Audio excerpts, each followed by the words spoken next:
English 9 students. This video is specifically for online students to kind of cover a few things that we're working on in class.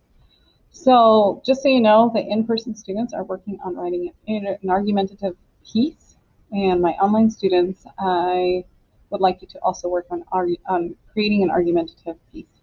I need an essay from you, and I would like you to learn how to write an appropriate argumentative essay where you're expressing your opinion yet have evidence to back it up in an appropriate way.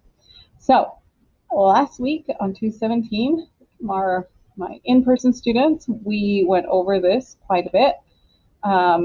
We want to make sure that we understand what an argumentative writing is used for.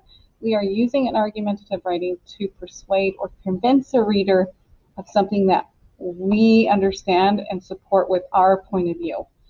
We try and stay away from stating my opinion is, I think this.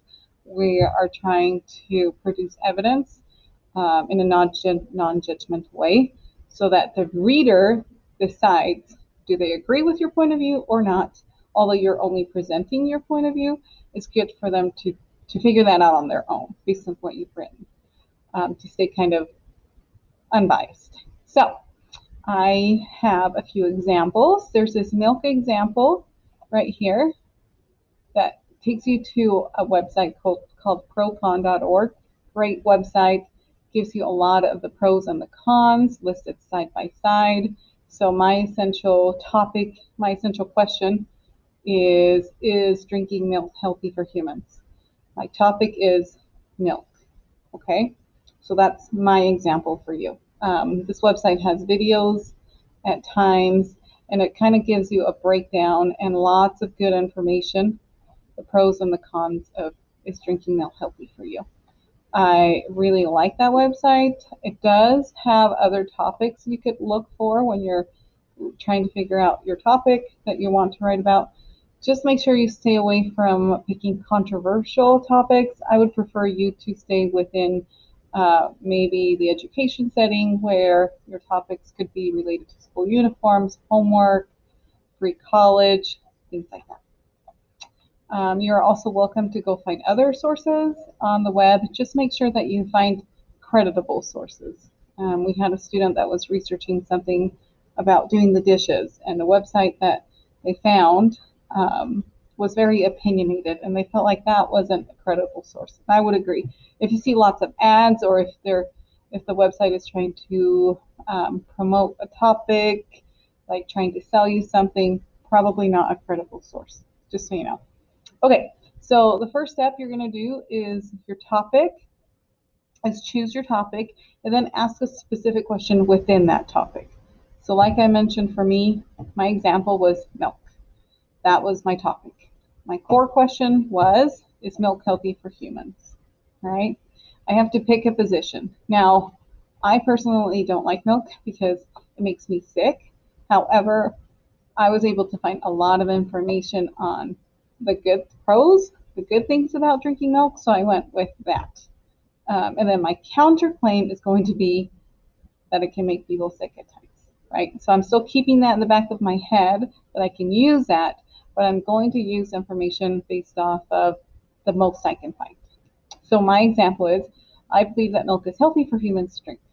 My claim could be, I believe milk is healthy for humans to drink because it can protect against cancer, is a good source of calcium, and may reduce the risk of heart disease.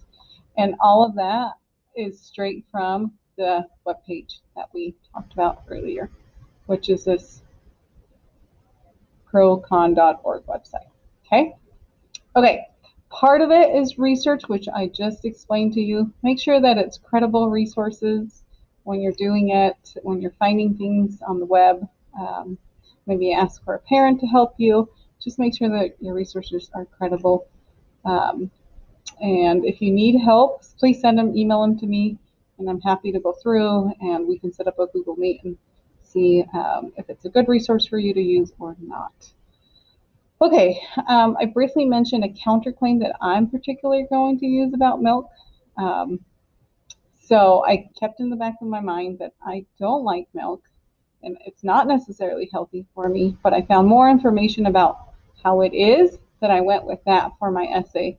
and then I'm going to use my experience as my counterclaim. So my example for my counterclaim is, critics may argue that milk is not healthy for humans to drink because many people are lactose intolerant.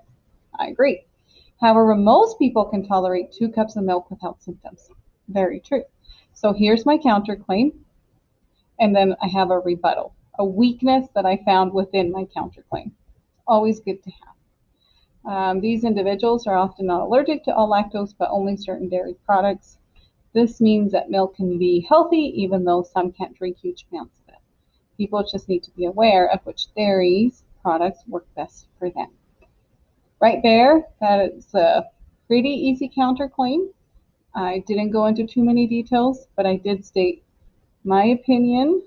I backed it up, found a weakness within it, and then told you a little bit more about what I found out on the website, and then called it good. The last piece of your argumentative piece should have your conclusion, which is basically your introduction. Wrap it all up.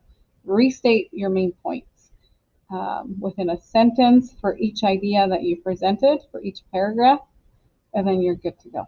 So that is a quick rundown of most of what we did last week. We practiced quite a bit by using quick write-ups that I hope that you have looked at and noticed. They're meant to start having you think about finding evidence to argue about something and how it can be applicable to everyday life. There is this exercise I want you to do. It's a book, I Wanna Iguana, and you're supposed to write down the things that Alex finds that he uses as an argumentative piece. So a mom is telling him the reasons why he shouldn't have an iguana, and he states why he should have an iguana. And it's kind of a fun, quick write down exercise for you to start noticing how some people can write arguments without necessarily sounding defensive. Anyway, I hope you guys have a great day, and I will make another video to kind of go over a little bit more information.